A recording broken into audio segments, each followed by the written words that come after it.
साथियों, या आप लोगों को लगता होगा कि बार बार जाति का नाम लेकर क्यों बोला जाता है? जाति की क्या जरूरत है?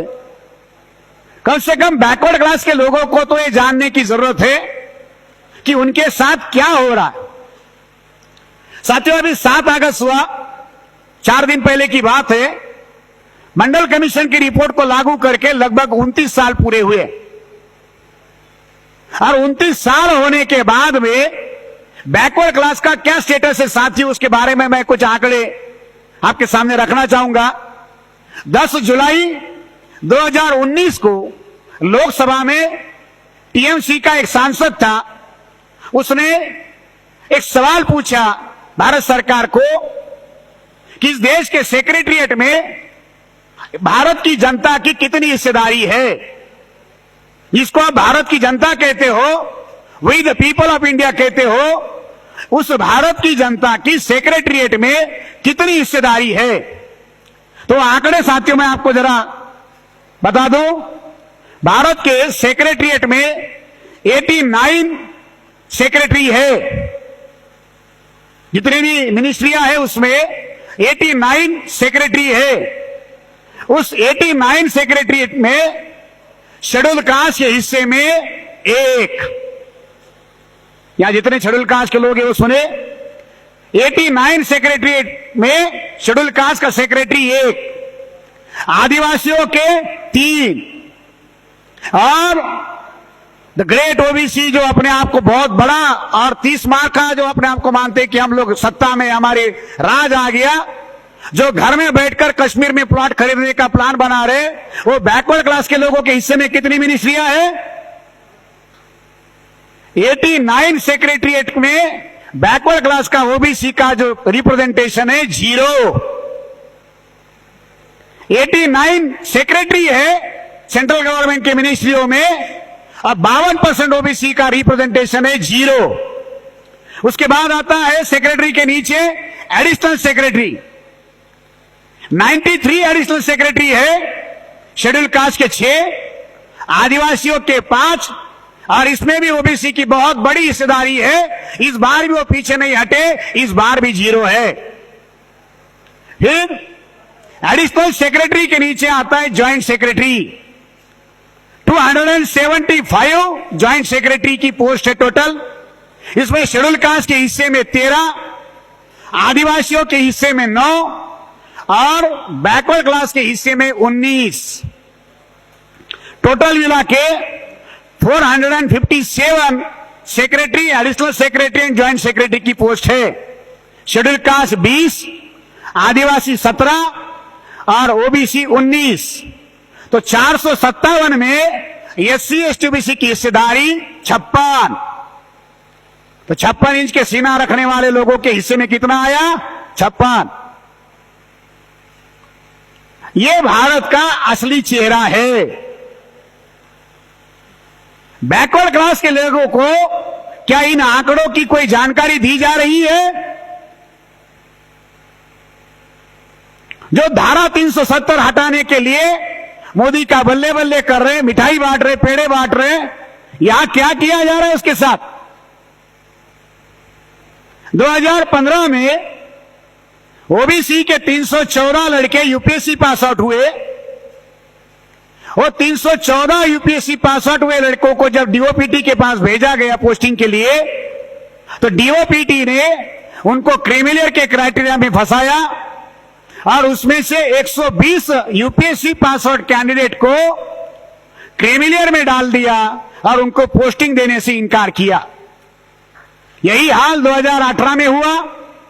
17-18 का यूपीएससी का निकाल उठाकर देखो, 36 स्टूडेंट्स को डीओपीटी ने क्रीमिलियर के क्राइटेरिया में लगाया, 6 बैकवर्ड क्लास के स्टूडेंट जनरल मेरिट में आए, इस वजह से बच गए। 30 लड़कों को पोस्टिंग देने से इनकार किया गया। मात्र 5 सालों में इसी मोदी सरकार ने 150 यूपीएससी पास आउट ओबीसी के कैंडिडेट को पोस्टिंग देने से इनकार कर दिया। तीसरा आंकड़ा साथियों उससे भी ज्यादा चौंकाने वाला है। मोदी सरकार की कैबिनेट के पास में पहली बार जस्टिस रोहिणी कमीशन की रिपोर्ट रखे गए, और ये रिपोर्ट भी यही आंकड़े बताते हैं सेंट्रल की जो ओबीसी की लिस्ट है, उस लिस्ट में से लगभग 1997 कास्ट जो है वो नौकरियों में 2.6% है। 1997 कास्ट नौकरियों में कितना है? 2.5%। उसमें से 994 जातियां 994 कास्ट ऐसी है जिन जातियों को आज तक सेंट्रल गवर्नमेंट की एक भी नौकरी नहीं मिली। तो क्या बैकवर्ड क्लास के लोगों को जो आश्वासन दिया गया था आजादी के समय में कि उनको शासन और प्रशासन में हिस्सेदारी मिलेगी, उनके साथ न्याय किया जाएगा, कहां है बैकवर्ड क्लास? अरे जो लोग आपको गिनने के लिए राजी नहीं है, हक अधिकार कहां से देंगे? क्यों जरूरत होती है कास्ट बेस्ड सेंसस की? हर बार सुप्रीम कोर्ट में बैकवर्ड क्लास के रिजर्वेशन को चैलेंज किया जाता है, संख्या नहीं है किस आधार पर देंगे। मराठा रिजर्वेशन को चैलेंज किया गया, आंकड़ों के आधार पर यह किया गया। और साथियों, सवाल केवल ओबीसी की सेंसस का नहीं है। जो आंकड़े 2011 के सेंसस के पब्लिश हुए हैं, उसमें शेड्यूल कास्ट का जो पॉपुलेशन है वो 16.6% है और आदिवासियों का जो पॉपुलेशन है वो 8.6% है। अगर ये टोटल किया जाए तो लगभग 25.2% है। अब आप कहोगे कि इसका कास्ट बेस्ड सेंसस का SC/ST के क्या संबंध है?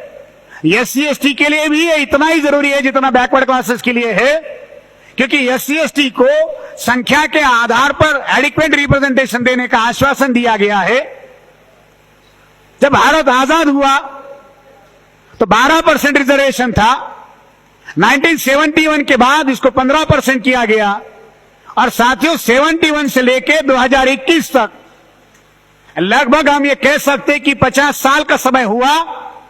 ये 15% के आंकड़ों की कोई समीक्षा नहीं की गई। आज अगर शेड्यूल कास्ट का पॉपुलेशन 2011 की सेंसस में 16.6% है तो शेड्यूल कास्ट का नौकरियों में रिप्रेजेंटेशन जो है 15% से बढ़ाकर 16.6% करना चाहिए, 1.6% उसको बढ़ाना चाहिए। अब आप कहोगे कि 1-1.5% से क्या फर्क पड़ता है? सेंट्रल गवर्नमेंट की 50 लाख नौकरियां है, अगर 50 लाख का 2% निकालो 1 लाख नौकरियां होती है। 1-1.5% से कितना फर्क पड़ता है? 1 लाख नौकरियां शेड्यूल कास्ट की सेंट्रल गवर्नमेंट की बढ़ जाएगी।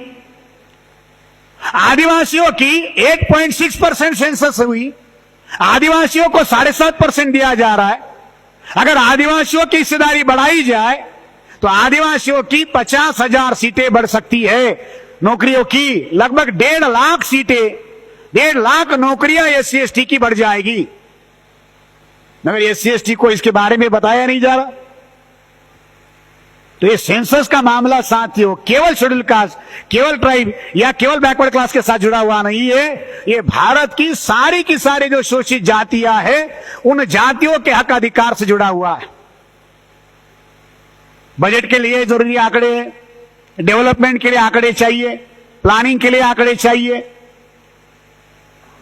सरकार आंकड़े देने के लिए हजारों करोड़ खर्चा करती मगर आंकड़े दे नहीं रही।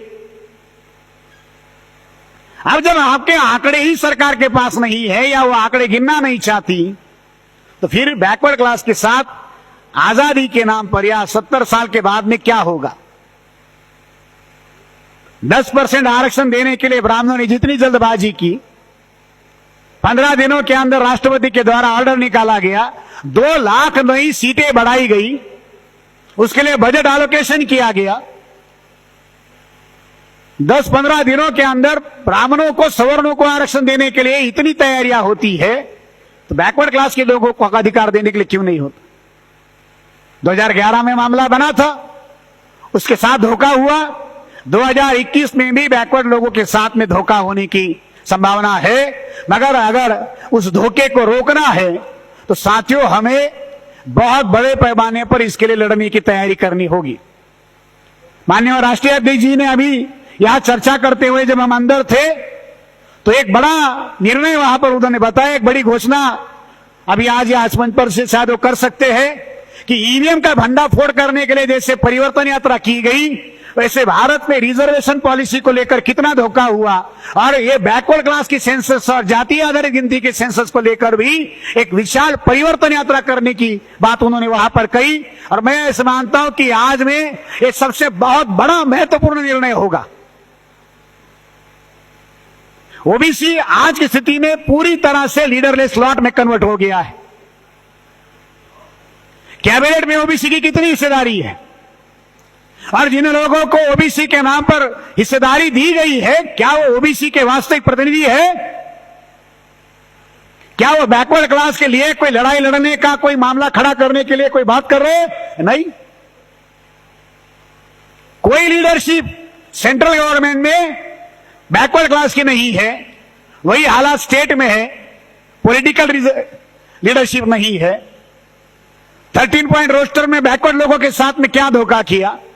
आप यूनिवर्सिटी के आंकड़े उठाकर देखो, सेंट्रल यूनिवर्सिटी के आंकड़े उठाकर देखो, कितने ओबीसी के प्रोफेसर वहां पर है, कितने एसोसिएट प्रोफेसर है।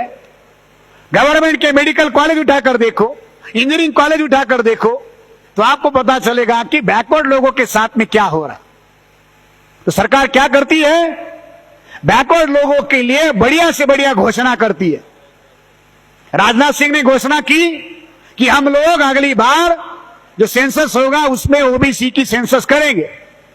अब ओबीसी को देने की जरूरत तो है नहीं, तो खुश हो गए। एक बार एक बढ़िया से गाना गाने वाला जो एक कलाकार है जो गाता था, बढ़िया से गाना बजाता था, वो एक राजा के दरबार में जाता है और राजा के सामने जाकर बढ़िया गीत गाता है। जब वो बढ़िया गीत गाता है तो राजा उसका गाना सुनकर खुश होता है और उसको कहता है कि इसे 10,000 रुपए दिए जाए। तो गाने वाला खुश होता है। फिर दूसरा गाना गाता है, बढ़िया गाना गाता है, तो बादशाह खुश होता है, कहता है इसको 25,000 दिए जाए। फिर तीसरा गाना गाता है, बादशाह कहता है इसको 50,000 दिए जाए। फिर और एक गाना गाता है, बादशाह कहता है इसको 1,00,000 रुपए दिए जाए। फिर जब वो कार्यक्रम खत्म होता है तो वो जो गायक है वो अपना पैसा लेने के लिए अकाउंटेंट के पास जाता है कि भाई मेरे को राजा ने इतना इतना इनाम दिया है, वो पैसा दो। तो राजा को कहता है कि महाराज आपने इतना इतना मुझे पैसा देने की बात कही थी और मेरा इनाम दो। तो राजा उसको कहता है, बादशाह उसे कहता है, तू मेरे कानों को खुश कर रहा था, मैं तेरे कानों को खुश कर रहा था। तू मेरे कानों को खुश कर रहा था, मैं तेरे कानों को खुश कर दिया, दोनों के कान खुश हो गए, लेने देने की जरूरत नहीं है। कान खुश हो रहे हमारे। नॉर्थ इंडिया में एक कहावत है, हलवाई का कुत्ता जो है वो खुशबू से ही उसका पेट भर जाता है। हलवाई का जो कुत्ता होता है उसको देने की जरूरत नहीं पड़ती, खिलाने की जरूरत नहीं पड़ती, केवल जो मिठाई की खुशबू आती है उसी से उसका पेट भर जाता है। बैकवर्ड क्लास के साथ यही हुआ। हम गिनती करेंगे, हमको लगा हो गया। मराठा आरक्षण के साथ यही हुआ। तो साथियों ये सारा धोखाधड़ी का मामला है। ब्राह्मण लेना जानता है, देना नहीं। ब्राह्मणों का चरित्र जो है वो देने वाला नहीं है, लेने वाला है। इसलिए उससे सतर्क होने की जरूरत है और इसके लिए साथियों बड़े पैमाने पर हम लोगों को लड़ने की और संगठित तरीके से काम करने की जरूरत है। इस बार सरकार ने निर्णय लिया और निर्णय बजट में आपने रिफ्लेक्ट किया होगा। एजुकेशन के लिए कितना बजट रखा, उसमें हायर एजुकेशन के लिए कितना बजट है, पिछले साल का कितना बजट था। आंकड़े उठाकर देखो तो आंकड़ों की हेरा फेरी करके आंकड़े बढ़ा करके दिखाए गए। उन आंकड़ों में आपकी क्या हिस्सेदारी है? जो बजट घोषित किया गया बैकवर्ड क्लास के नाम पर, शेड्यूल कास्ट के नाम पर, ट्राइब के नाम पर, खर्चा कितना हुआ? सरकार जो खर्चे के आंकड़े हैं वो छुपा रही है। प्लानिंग कमीशन या नीति आयोग जो प्रपोजल भेजता है वो आंकड़े देखिए और सरकार का एक्चुअल प्रोविजन बजट जो है वो देखिए, जमीन आसमान का अंतर है।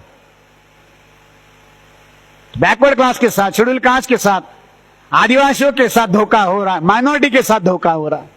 तो साथ इस धोखे से बाहर निकलना होगा और इसके लिए लड़ाई लड़ने की जरूरत है। इसलिए एक बहुत बड़ी लड़ाई इस बैकवर्ड क्लास की और जाति आधारित सेंसस के मुद्दे पर लड़ने की जरूरत है। जाति को गिनना होगा। जब तक जाति नहीं गिनी जाएगी तब तक भारत का असली चेहरा सामने नहीं आएगा। जाति की गिनती कितनी जरूरी है, उसका क्या इंपैक्ट होता है, ये हमसे ज्यादा ब्राह्मण जानता है। इसलिए ब्राह्मण हमेशा जाति की गिनती छुपाता रहा। इसलिए साथियों, इसको एक्सपोज करने के लिए बड़े पैमाने पर काम करने की जरूरत है। समाज की महत्वपूर्ण घटनाओं की जानकारी के लिए MNTV को सब्सक्राइब करें और साथ ही साथ बेल आइकन को दबाएं ताकि आपको हर महत्वपूर्ण जानकारी मिलती रहे।